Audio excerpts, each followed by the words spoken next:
Welcome to Politics Done Right. I am your host, Egberto Willies. This is a progressive program that will take the mystery out of politics. This is the program that will encourage you to make sure government becomes we the people. Whether you are liberal, progressive, conservative, or otherwise, you get to air your point of view. We are an independent media outlet that, unlike mainstream media beholden to corporations, we only owe allegiance to you. Remember, you can also send me a tweet at EGBERTOWILLIES. That is at Egberto Willies. Let us engage. It is Politics Done Right. Well, folks, welcome to one more edition of Politics and Random. Egberto Willies, your host. Thank you so kindly for being part of the show. We are going to have a great show for you today. In fact, I just got cut in some videos doing, oh my God. There's so much happening and choosing what I'm going to use is difficult. But you know what? I am trying to do, reporting this Israel-Palestine stuff, which I won't do at KPFT, because it's difficult as hell to do. I have to really self-monitor what I do. I even have to monitor here, but not as much as I have to do at KPFT. And when I say monitor, I don't mean that they've restricted me from doing anything. What I mean is that in order to have the conversation, you have to be able to have the conversation where people are listening and not just putting up guardrails and presenting the information in a manner that to go through most people guardrails. You're not going to get around everybody's guardrails, but you will get through enough of them to actually have the conversation. It's difficult. Yes, it's stressful, but it is something that I think if we are to move forward as a society, it is something we have to do. We have to get the truth out there, etc., etc., etc. Egberto sounds like a chilling effect of your own making. Yes, it is a chilling effect of my own making because I want to be an effective communicator. What I mean by that is being right is not enough. Telling the truth is not enough. What you have to be able to do is tell the truth in a matter that folks will be listening and not just ready to come back with the fight. So it's not a. I hope you understand what I'm saying. I'm assuming you're responding to what I'm saying here. Sounds like a chilling effect of your own making, but no, you have to be. In order for folks to listen, you have to make it that people will listen. Anyway, E2247, welcome to Politics Done Right. Eric Hayes, welcome to Politics Done Right. Michael Rutnin, welcome to Politics Done Right. Lee Grant, welcome to Politics Done Right. We also have Bridge MCP, welcome to Politics Done Right. We have Paravet, Mademoiselle Peggy Lopez is in the house. We also have our beautiful Yvette Avery Herod in the house. Did I miss anybody? I don't think I did. Okay, Peggy says, Egberto, thank you for taking the time out of your show to talk to me yesterday. I slept great last night for the first time in a few days. Thank you. That touches me. And by the way, you didn't call my show. You called our show. This show is for everybody, and everybody. In fact, I would love for people to just keep calling more and more and more and more. Okay? It's your show, and I mean that. That's from the depths of my heart. All right, Bridge wants me to put something on the screen. Are you going to get me in trouble for putting this on the screen? Nope. I love this one. I love this. Bridge, I love it if I can just get it on the screen. The real enemy is hate. The real enemy is hate. I love this. But the only way we can get there is if we have the truth on all sides, right? If we have the truth on all sides, that's the only way we can get there.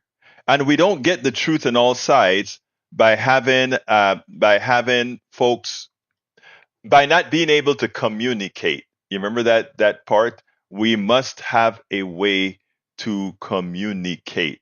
Let me see. I need to get a few things tied up here on the videos that I don't have ready yet. So here is a professor from Rutgers. That one is up. That's an 8-minute clip. I also have another clip from Reverend Al Sharpton, and where he revealed an interesting thing that I think you all are going to find interesting. And where is that other clip? Oh my God, did I miss that clip with Fox News? I wanted to get you a clip that I have with Fox News. What's today's? It seems like I got it placed in the wrong place. Okay, I'll look for that a little bit later, but I really wanted to get that clip in as well. Let me search one last place to see if that's where we placed it. Videos, there are the videos. My stream 04, could that be it? I don't think that's it, but that's the only one that I'm seeing here. All right. I tell you what, I'll look for that after I start playing the other one. Anyway, continuing, I see it's par for the course that the U.S., instead of being an adult in the room, has once again reduced itself to being a cheerleader and coat holder for one side, enabling and supporting Israel escalation of violence. Peggy Lopez, thank you for those statement. The other statement that was from E2247. E2247 says it's shocking the State Department deleted two of its initial statements calling for restraint and protection of civilians, changing them to statements offering Israel full support. I would love to see the original text. I saw that, but I never got a copy of the original Twitter statement at all. So if you can find that, let me have it. Please do. Please do. All right, we have Michael Ronan says true, but you are going to see over the next few days that hate is a powerful motivator. Yes, it is a powerful motivator. E2247 says after the dust settle and tears dry, other than having dead thousands to mourn and bury, we'll be right back to where we were when it started. Shame. Unfortunately, unless we start having more people willing to challenge the status quo, that will be the truth. Let's see what else we have here. Eric Hayes says, how about the new billionaire pay their fair share in California? Gavin Newsom is tax hungry. The powerful frenzy continued in Wednesday as numbers were drawn for the $1.73 billion jackpot. Is that what the jackpot is up to? $1.73 billion? Wow. Uh, the winning number drawn for the jackpot were 22, 24, 40, 52, 64, and red Powerball 10. The power play was 2. One ticket had all the numbers. It was sold in Fraser Park, California, which is located between LA and Bakersfield. Oh, wow. So you see, I don't even know that. I don't keep in touch with that kind of stuff. All right, let's see what else we have here. Let's see what else we've got here. E224 says your calls and emails really are being heard by our legislative representatives. Here are committee links. Thank you for that. Michael says no bravery. Say what you mean. It's what conservatives are supposed to do. It's what conservatives are supposed to do. What are we talking about? I said our. You read your. Oh, okay, okay, okay. My bad, Peggy Lopez. My bad. You know, I'm reading fast. Sometimes you know how that goes. All right, what else we got here? Michael Ronan said, WTF is Eric on about? It's like he's laughing at an inside the bubble show. No context. Okay, let's see what else. Lee Grant says RFK's branded, no labels, is politically and propagandistically brilliant. I don't think it's brilliant. I think he has a problem, but we can talk about that some other time.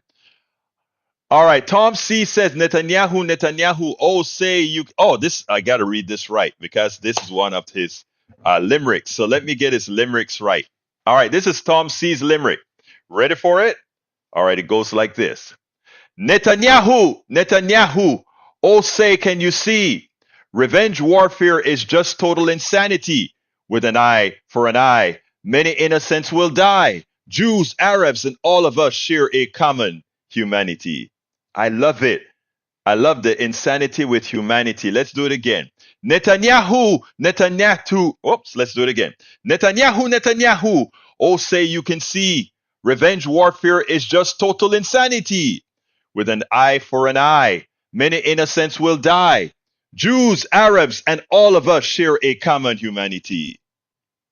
You're good at this stuff, man. You're good at this stuff. All right. Bridge MCP says Egberto Willis on Saturday. Before the conflict was escalated, Secretary of State Antony Blinken met with Turkish Foreign Minister Hakan Fidan to discuss a solution. Blinken then shared a statement on X, formerly Twitter, saying he encouraged Turkey's advocacy for a ceasefire and to release of all the hostages by Hamas immediately.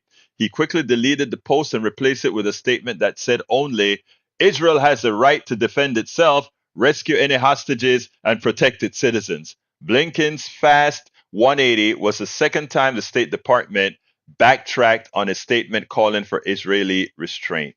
Thank you for the link, Bridge MCP. Very important. All right. We also have, for the past 3 days, Daily Kos has featured only one article on Hamas invasion of Israel.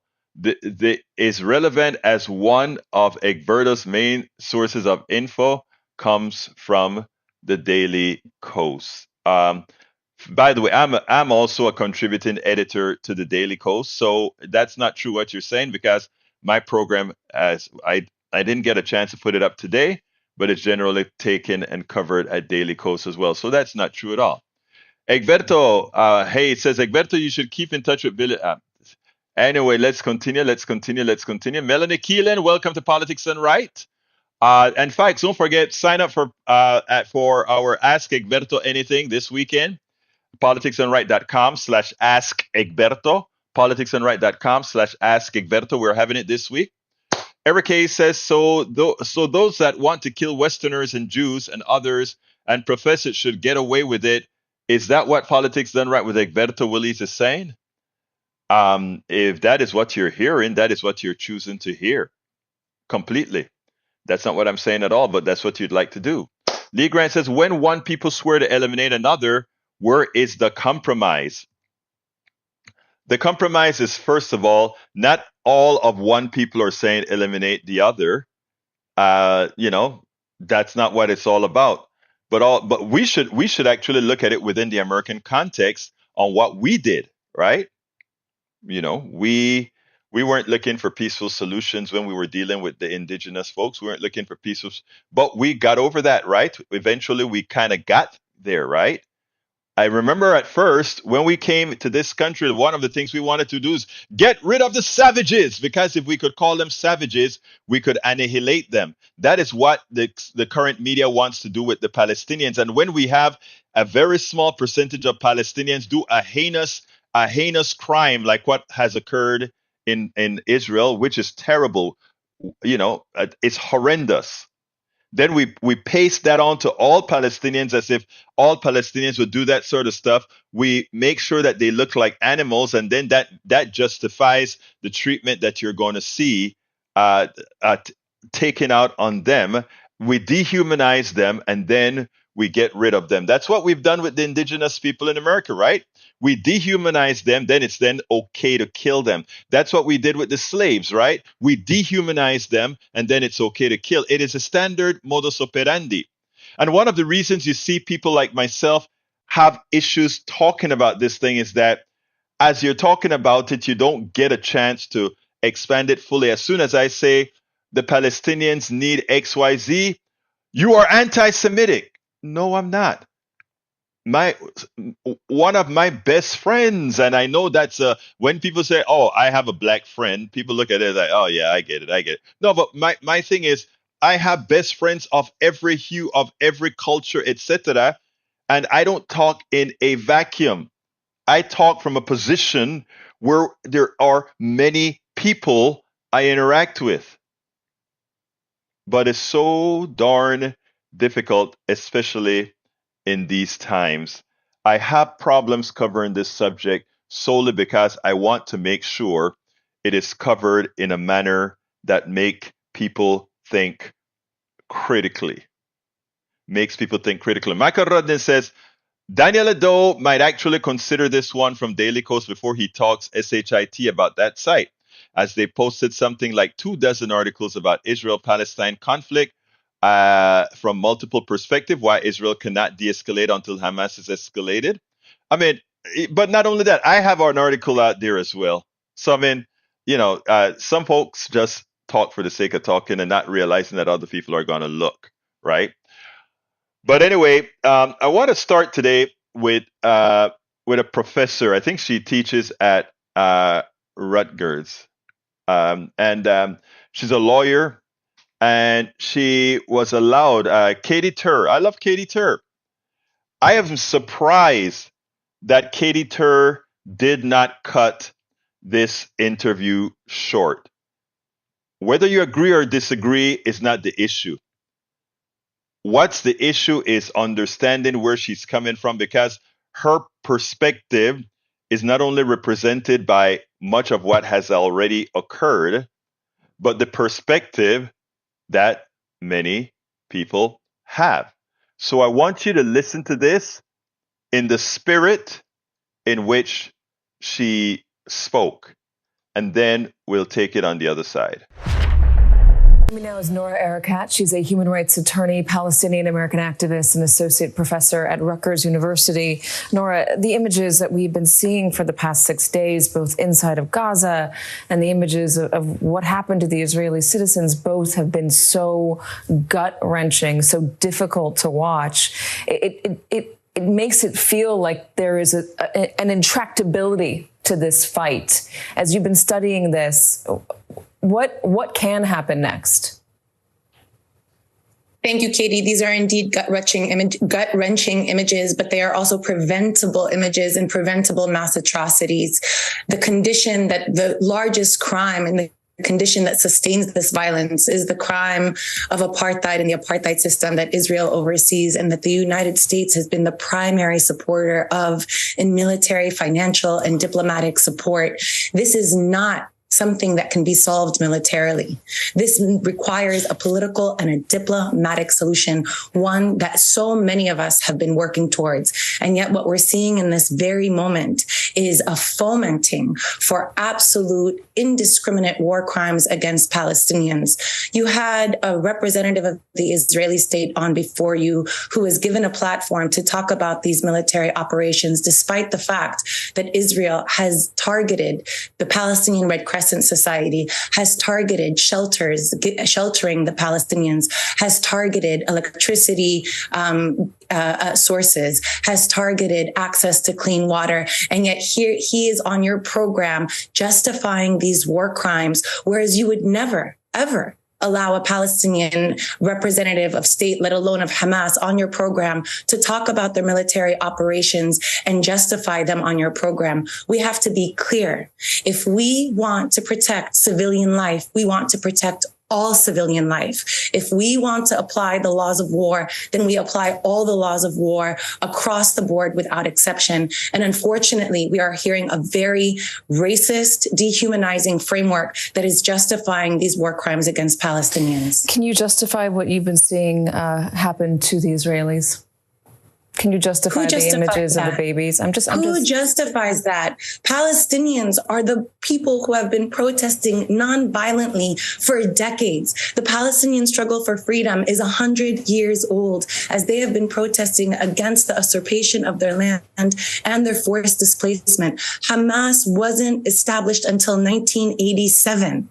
Palestinians have been protesting against the siege for 16 years. In 2018, 40,000 Palestinians marched week in and week out while Israeli snipers shot to kill them, as the rest of the world didn't even interview them or ask them about their nonviolent resistance or the barbarism of Israel's response. These are the Palestinians. 34 U.S. states have made illegal boycott, divestment, and sanctions, which is the quintessential nonviolent tactic.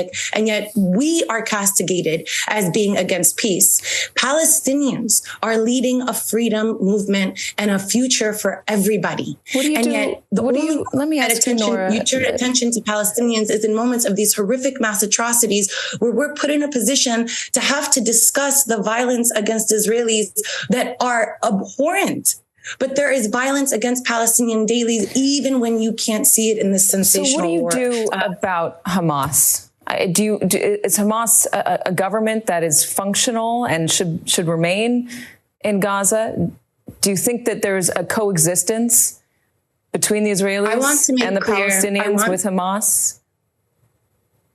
I absolutely believe in coexistence. There is only one future. We either all survive together in mutual existence, or we all die together in this mutual destruction. There is no way forward. We have all got to exist together. What is the U.S. and Israeli plan right now? What do they plan on doing?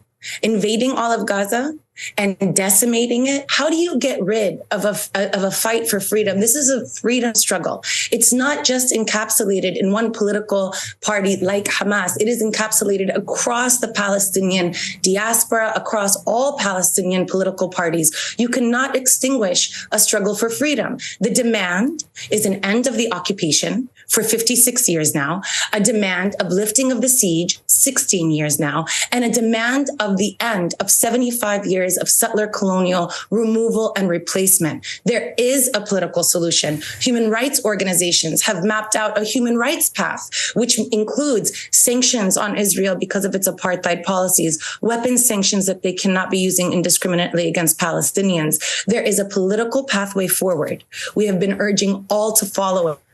We have to allow for spaces of hope with dignity for all people. This cannot be ended militarily. There are many people in Israel, there are many people in the Palestinian territories, West Bank and Gaza, who are all for that, who want that.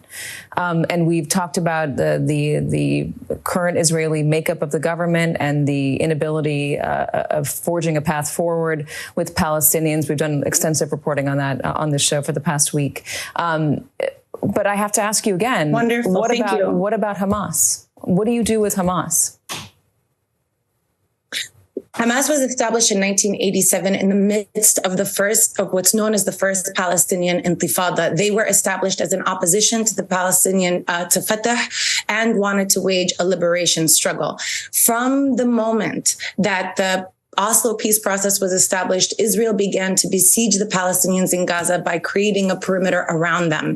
Hamas is a political party. We see them making political decisions as well. They've been portrayed as fanatical terrorists who are out there for primordial lust and violence and hate. And yet Hamas is a political party that has switched its allegiances. We saw them become a governing party and not just a resistance movement following the Muslim Brotherhood in Egypt. We saw them leaving Syria and moving to Qatar in the midst of the Syrian uprising. They are eligible to be part of a Palestinian unity government, which Israel and the United States have thwarted. We have to recognize that you think they Hamas are not can to stay disappear with others in a unity government? You think Hamas can stay?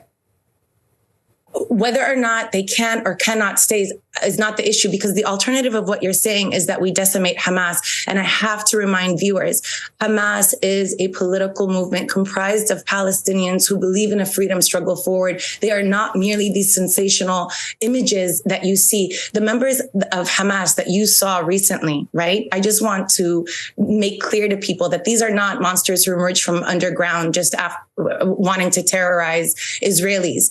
These are young men who have only grown up under siege for the past 17 years, who have been subject to 4 large-scale offensives that have bombed them in their homes, that have targeted medics and hospitals and water supplies, that have refused them a future and told them that the only future they have is to remain in an open-air prison. We have denied them of hope. So when you say Hamas, we are actually talking about an entire generation of Palestinians who have been left and abandoned by the international community. I want us to shift away from focusing on a political party and remind people that this is about a Palestinian struggle for freedom. It far exceeds Hamas. It is not about Hamas. It is not about Gaza. It is about all of Palestine and all of Israel, and about a future for everybody. I think for those who don't understand that part that she's talking about Hamas, etc., what many times propaganda, the way propaganda works is the following. Let's take it outside of Palestine and Israel altogether. But the way propaganda works is as follows. If I want to make sure that you don't exist or you don't win what you're attempting to do, I find everybody in you that can be identified with you that's doing bad things. and sometimes I even create bad things that I claim are done by people from your sect, if you will. And I make your entire group of people into that. And that allows others to see all people of your sect as evil, and then dehumanizing you, destroying you becomes acceptable. I mean, why can I talk about it in these terms? Because as a person of color, as a black Caribbean Latino guy, we've seen that happen. We've seen some of the conservatives in this chat room use that same method because it's a standard method that's taught, and many that are doing it don't even realize that they're doing it. The example is the criminalizing of the black man, the criminalizing of the Latino man. Okay, in other words, you see crime, you see black men. You see crime, you see Latino. And when you make that association, going forward, society in the aggregate can always then justify any bad thing that happens to that person. That's why police officers now can gun down an innocent person, an innocent black man, an innocent kid with a plastic gun. That's why they can do it without the risk, knowing that society in the aggregate is going to look at them and say, well, that person, because of who they are, must have done something bad. You have to be able to empathize with that reality. That is what we've done to many cases with Arabs in general, with Palestinians in particular. We have the terrorists that are a Muslim, right? And at that point, now whenever we see Muslim, we associate it with terrorism. But what is interesting is when you hear somebody say that most of the terrorism in the world are done by many many people that you least expect. Was it terrorism when how many Panamanians died? I keep using that as an example. How many Panamanians died when we came and got Manuel Antonio Noriega on false premises? I mean, how many? How many? When is that called not a military action but terrorism? When in fact Noriega was arrested on false premises, and several thousand Panamanians paid the price for it. What about the Palestinians that are dying? For a while, the numbers were a whole lot of our Jewish brothers and sisters got killed by those terrorists, and Palestinians was just a few, right? Because again, it was a few terrorists that got killed. But the numbers come right back into form. The amount of dead Palestinians now has zoomed up to go past the amount of dead Jewish people in Israel, etc. It's not about condoning anything. It's about just asking to look at things from a human point of view. Before I get to the next video, let me start reading some of these things. From Bridge MCP says, what preceded the killings in Israel and Gaza was not peace. It was apartheid, Israel's plan to treat Palestinians in Gaza as human animals and starve them reflects the conditions of apartheid. Amid so much devastation, we are reminded that some losses are weighted more heavily than others in the popular imagination and in geopolitical context. As Palestinians poet Remy Kanassi recently stated on social media, what Israelis experienced for a few hours, Palestinians have been enduring for 75 years. I made a statement of that sort in a blog that I wrote. And somebody that I'm supposed to trust and somebody that I really thought was understood how to look at things objectively looked at me and said, Egberto, you sound like an anti-Semite. And I was taken aback because I hate nobody, right? I don't like politicians that do us wrong, but I hate nobody. Anti-Semite? That I saw it as crazy that somebody would think that I am somehow an anti-Semite for saying I believe in humanity. Are you kidding me? Bridge MCP says Lee Grant, they both want to, but this country, and let me put that thing back on because the real enemy is hate. Bridge, I really love that one with the Muslim kid and the Jewish kid hugging each other because that's where we need to go. But the only way we get there is if we don't allow criminals like Netanyahu, the biggest terrorist I see in the entire Middle East, in my humble opinion, the biggest terrorist, in my humble opinion, is a guy named Bibi Netanyahu. I see him as a criminal. I see him as a crook. I see him as a terrorist. And I see him as and look, he's not even really a Semite, right? So that's what I see. It is so important. It is so important for us to see the truth, for us to see the truth. All right, let's see. Michael says, pardon, but there's no separation between the Hamas terrorists and the Hamas politicians. It's the same group. The separation we need to distinguish is Hamas and civilian Palestinians. Yes, I agree with that. But I also agree that it's important that you don't come out in favor of Hamas or defend Hamas or anything like that. But at the same time, I think it's imperative that you understand what created the possibility that people like Hamas could exist. I mean, I don't know if you listen to my morning show. I always talk about let's understand why you could have people that do cruel things.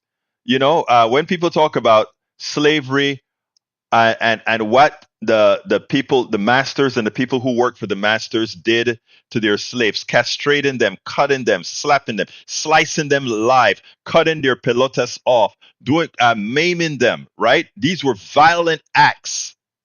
And then that as certain things happen and you get that same behavior out of some black men who went through that. People ask, where did that violence come from? You see cops blow away some people and then you wonder, where did the violence come from? The violence was taught. The violence was taught. When we start to understand that there's always going to be blowback, there's a push, always, and innocent people pay the price. Those innocent Israelis that were murdered, that were gunned down, they paid the price. If you want, look, the Hamas terrorists killed those Israelis. But you know who was pulling the strings? Bibi Netanyahu. All right? Bibi Netanyahu was pulling those strings. Bibi Netanyahu oppressed so badly that it made, look, think about this. If we had allowed these things as two-state solutions, a fair two-state solutions, not a two-state solution that put a whole bunch of settlements in between so that later on you can actually take over the entire piece of land. That's not how it's done. But you have to be honest about these things. You have to not be fearful that somebody is going to unjustifiably look at you and say, if you talk like that, you're an anti-Semite. I know who the hell I am. I love everybody. And my Jewish brothers and sisters know that for a fact.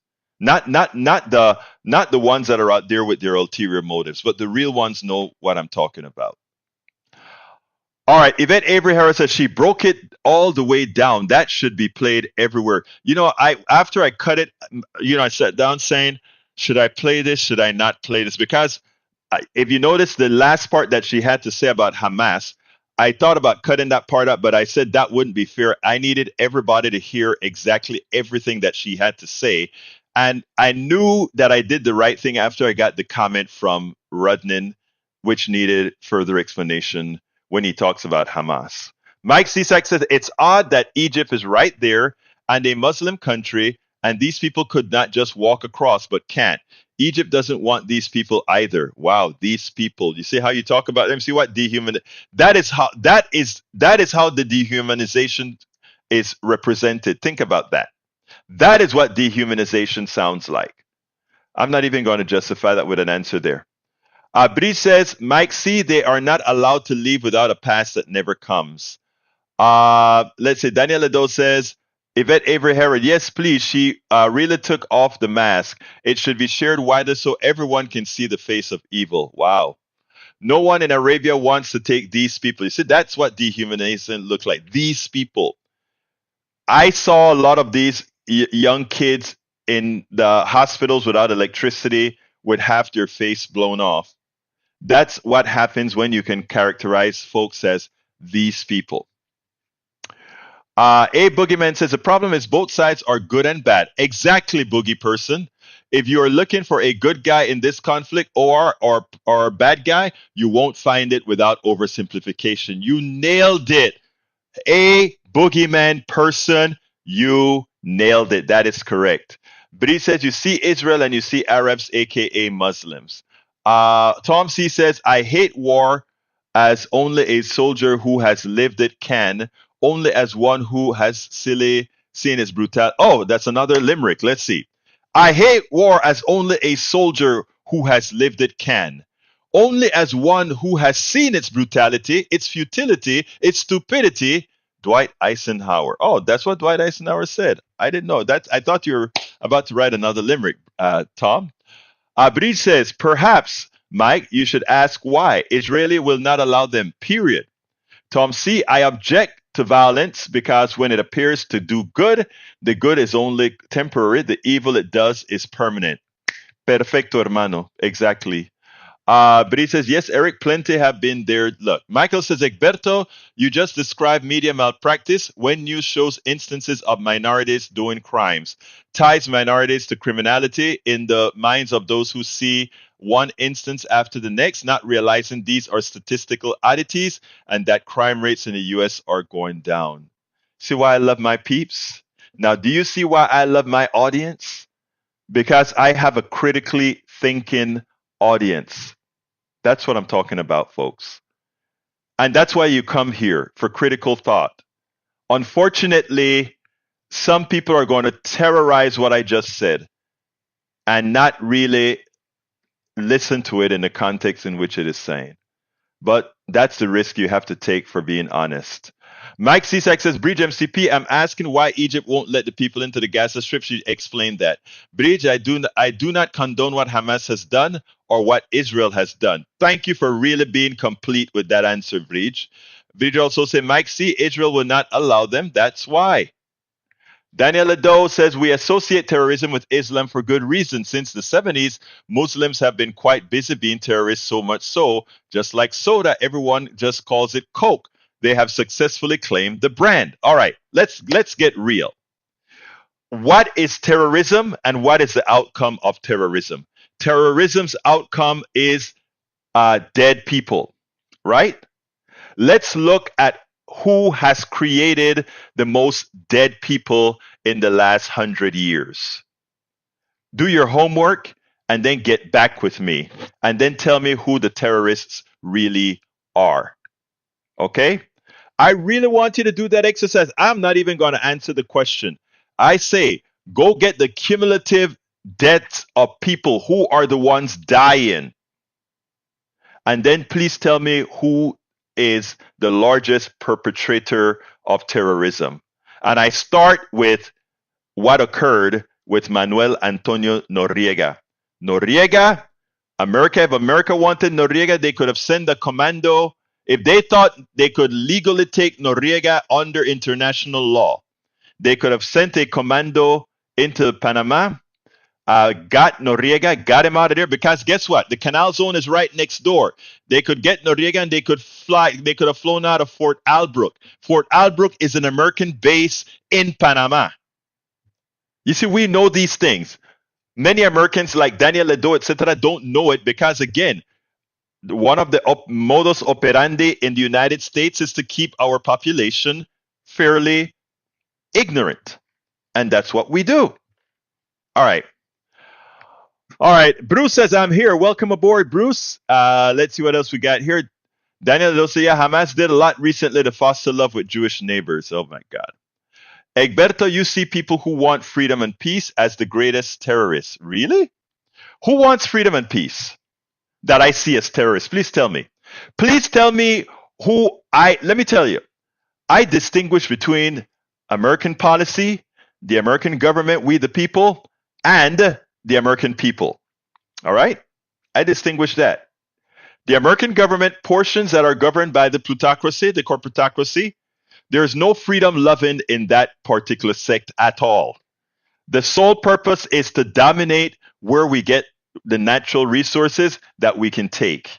When you learn that, when you learn what your private sector corporations are doing in your name, just maybe you'll think about what you just said.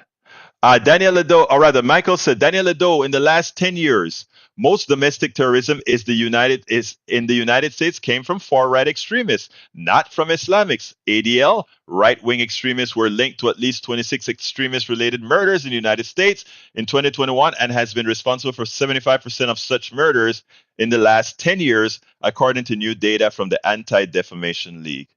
You know, again, unfortunately, that requires critical thinking and doing a little bit of reading. But what can we say? All right. Michael Rudnin says, Egberto, please read this ADL comment out. Not sure anyone can copy and paste it. I just read it out. Bridge MCP says, no Palestinians can't just leave Gaza. Despite the ferocity of Israel retaliation, they have nowhere to go. Why don't they just leave? As Israel's furious retaliation for last weekend's Hamas attack devastate large swaths of the Gaza Strip, killing hundreds and maiming thousands of Palestinians. It is not unreasonable to wonder why the 2.3 million civilians living in the tiny enclave don't flee to safer ground. The question will require greater urgency in the days ahead, given the high likelihood of a ground invasion by the Israeli Defense Forces, which will mean days, weeks, and even months of grueling street by street, house by house battles. The short answer to that question is they can't. Before I explain why, consider the lay of the land and the situation in which Gazans find themselves right now. At 139 square miles, and remember, 139 square miles is just like a 13 by 13 space, right? The Gaza Strip is approximately the size of Philadelphia, with a third more people. There is very little open space within the enclave where 2 million people can hunker down and wait for the fighting to end. The siege imposed by Israel is designed, in the words of Defense Minister Yoav Gallant, to leave Gaza with no electricity, no food, no gas. It is all closed. What is anybody thinking about the babies in Gaza? The teenagers in Gaza?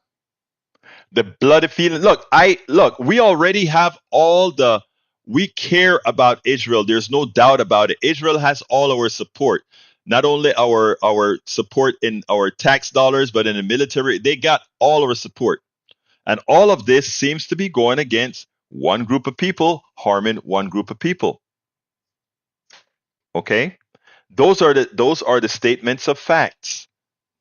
You can say they're doing it because of the 1,400 Israelis that got killed. I hate that they did that. I hate those who did that. Those are criminals. Those are thugs. Those are terrorists. But Netanyahu, over the last several decades, have killed how many by indiscriminately bombing? They claim, oh, we dropped some duds first to let people not get out of there. We're going to bomb that. Get out of where? You can't leave. And when you're bombing, it is a farce, and as I keep watching the mainstream media, all I feel is hurt, and hurt. Because I understand that much of the thinking of Americans are dictated by what the mainstream media is saying, and in doing so, it hardens the heart of many against a people that. Anyway, Lee Grant says people of the Middle East used to cut a lot of African slave pelotas. Your point being, and by the way, the Middle East is African, right? In fact, I think it's on the African continent. All right. All right, Egberto, the two-state solution can't happen anymore because of stolen lands. Egberto, did you get a chance to watch the minute-long video I spent on Facebook? Of course I watched it. It is something we talk about all the time. Even my daughter, who isn't very politically active, mentioned that when she saw a lot of what was going on. Okay. Egberto, let's see what else we got here. Bruce says, I don't like condoning killing as long as it follows the rules of war. I don't like condoning killing at all. Can we count Mother Nature as a terrorist? Not really. Michael Renner says, Egberto, thank you for reading out that ADL post earlier. Eric, wait, wasn't Ladish you showed a lawyer, a Palestinian, so she got to leave? No, she lives in the United States. Lee Grant, Bruce Pollard, we can't, but it sounds like a bad idea. All right, let's see what else we got here. Michael Ronan says, Eric Hayes, New York Times. Officials said 27 U.S. citizens were killed in the attack and 14 remain unaccounted for. It was unclear how many were being held hostage. All right, I want to show you something here, and this has to do with the news media. I think this slipped out of Brother Al Sharpton's mouth, because what he showed is that those who have access to media can control how media represents stories. I was shocked, however, to see that Katie Tur, and she's been doing a good job for a long time, Katie Tur played the whole Palestinian lawyer's statement. And likewise, I'm very impressed with what Ali Velshi, Mehdi Hassan, and Ayman Mohyaddin can get across in telling the truth. I'm very, very impressed with what they're able to do on MSNBC. I don't see it anywhere else. But check this piece out with Al Sharpton, because I think he slipped up a bit. What you think? Let me play it, and then we'll take it on the other side. Are murderers.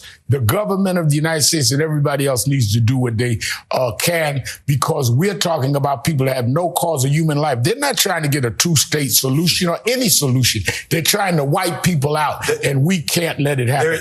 They don't want a two-state solution. They want a final solution. And the final solution is killing people. And I'm glad that Jonathan came out talking about the language. And I know you had very positive conversations with people here at the top of the network, because as we are objective in how we cover sides, we've got to tell the people who the sides are. That's and right. Not mislabel people. And I think that the leadership here understood that in your conversation. And listen to Barry. This is not right or wrong. This is not some academic debate. This is good versus evil. It is evil that makes one think that it is okay to burn an elderly woman alive in her home and record it. It is evil that lets someone think to execute children in front of their parents and then drag those people into Gaza as hostages. And it is evil to blame Israel for, again, the mutilation and desecration of her citizens. That's what's happening in places right here. And these people will have to reckon for the rest of their lives. But if you are a CEO and you spoke out on these other issues, if you are a university president and you spoke out on these other issues, if you are a politician or a candidate who spoke on these other issues, we are waiting and watching for you to speak out now. I don't know if you understood what I was trying to get out of here. So let me explain.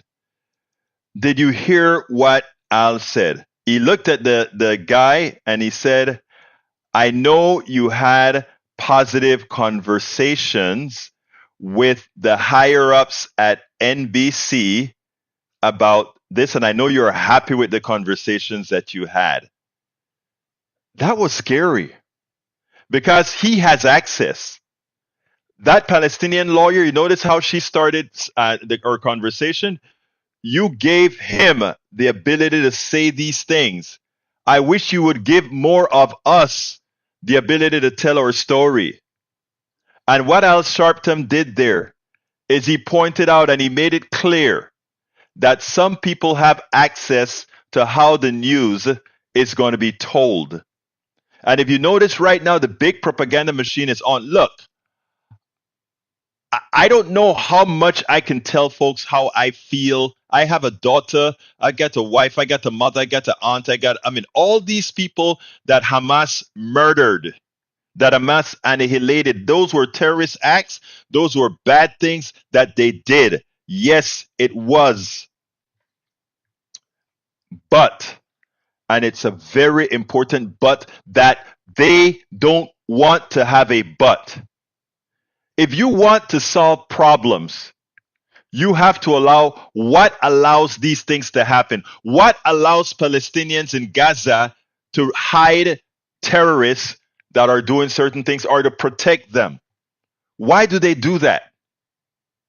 I look at it sort of similar to how MAGA goes on to Trump, a person that has no good thing for them, has no policies to help them. In fact, hurts them, uses them for their ulterior goal. I look at the relationship between MAGA and Trump as a similar relationship between some Palestinians and Hamas.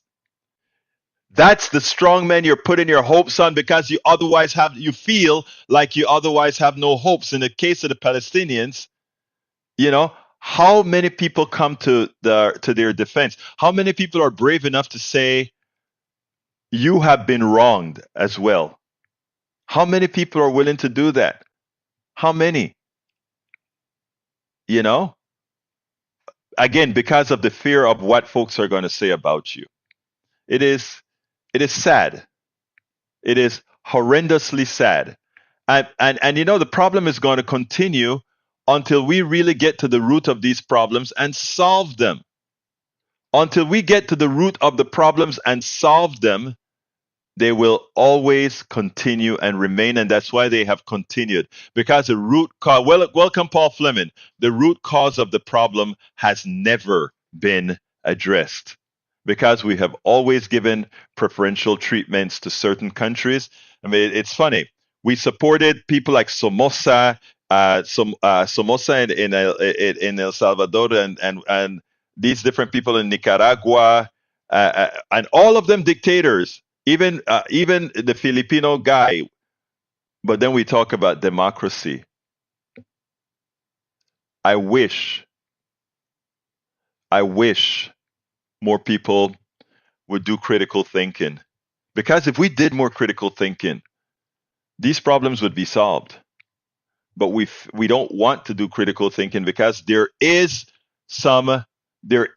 money, there is a lot of people make money on this chaos. So many people make money on this chaos. So many people make money on this chaos. And when you have somebody make a silly statement like CSAC, the root of the problems we have is due to leftist policies. Oh my God. So immaterially childish, my brother. Love you, but that's materially childish. But he says, Egberto Willis, even in Ireland, the South was gained freedom in a ridiculous way. Didn't understand the North 50 years later because it didn't affect them anymore. Sad, but true. Sad, but true. Sad, but true. Okay, let's go ahead. Let's go ahead and close this up because it's that time. Let's go ahead. Let's see. Michael runs. Egberto, speaking of money and foreign aid, Israel and Ukraine need two entirely different sets of equipment. Israel needs a small amount of high-end gear. Ukraine needs a large supply of 20-year-old equipment. Despite any Republican objections kissing Putin's ring, we can do both. Yes, we can. We can do both. Anyway, folks, we got to get out of here. Before I go, though, I'd like to ask you to please support the program. We cannot do this without you. And please let other folks know about what we do here. All we do is tell the truth. Nothing more, nothing less. You can support the program in one of many forms. Go to politicsdoneright.com/support. politicsdoneright.com/support. And I'm about to get to that link right now. politicsdoneright.com/support is how you support our program. You can also support our program by subscribing to our newsletter. And I ask you so kindly to do so. politicsdoneright.com/newsletter. politicsdoneright.com/newsletter. You can become if you become a paid member of the newsletter, you also get a chance to read all of my books. That I currently have 5. All of them will be on there. 2 of them are currently there, but all of them will be there. And any subsequent books that I write will be there for you to read as well. Please support the program. politicsdoneright.com/newsletter. And politicsdoneright.com/support is a way you can find all the methods of support. Yes, Eric Hayes, there will be an Ask Egberto this weekend. We skipped last weekend because I had to do a program for the Houston Peace and Justice Center. We had our nonprofit mixer, so we postponed it to this week. So there will be, the link is at politicsdoneright.com/Ask Egberto. Thank you for asking that, my brother. Here is the link, and that'll set you up. politicsdoneright.com/Ask Egberto. politicsdoneright.com/Ask Egberto. Again, please support the program. We cannot do it without you. I'm going to put the newsletter up there one more time. I tell you what, anybody listen to me right now, please subscribe. It's worth it. It's worth it. It's really worth it. And you get one every morning at 5 in the morning. Every morning at 5, we tell you what the next program show is going to be about. And also we give you links to blogs that we've written over that time. Got to get out of here. My name is Egg. First of all, thank you all for listening. And for those of you, I want to give an errata before I go. Many would want you to believe that supporting Palestine means you're not supporting Israel. I'm not going to fall for that. I won't have this discussion at KPFT because I refuse to have this conversation at KPFT. But I will have this conversation here, however, in the spirit of education, unity, and humanity. I needed to say that. My name is Egberto Willies. This is Politics Done Right, and you guys know how I end this baby. I am what? Out!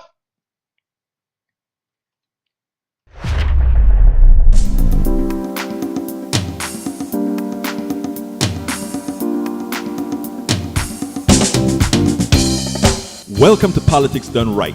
I am your host, Egberto Willies. This is a progressive program that will take the mystery out of politics. This is the program that will encourage you to make sure government becomes we the people. Whether you are liberal, progressive, conservative, or otherwise, you get to air your point of view.